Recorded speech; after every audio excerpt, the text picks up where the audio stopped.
In this video, we'll take a look at what a cluster is. So imagine that you had a two-dimensional data set defined by x and y values. And if you had a data set like this, you would not know which point is close to which other point and which points are quite separate. In other words, you don't really know which points belong together and which points are quite distinct from one another.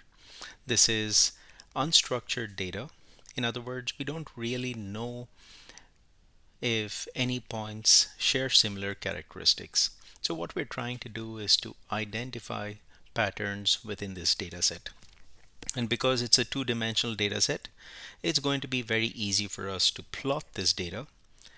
And when we plot the data, what we can immediately see is that there are 4 clusters in this data set.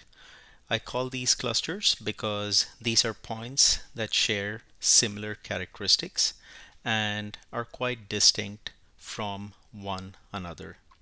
Of course, keep in mind that this is a two-dimensional data set, so it was easy for us to visualize these different clusters. In reality, we can have very high dimensional data set, and so we won't be able to see or visualize the different clusters. So in that case, how do we define clusters? Well, it turns out that the clusters need to be in some way or the other different from one another, and that's denoted by these solid white lines. And in addition to that, we also need to have that the clusters themselves should be a collection of points that share similar characteristics.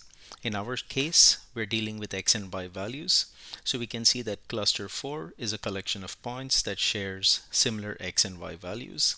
Cluster 1 is a collection of points that shares similar x and y values.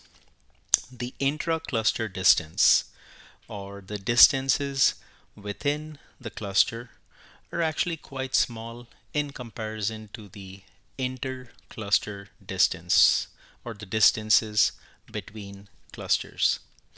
So just to recap, a cluster is a collection of points that are fairly homogeneous and are quite distinct and separate from other clusters.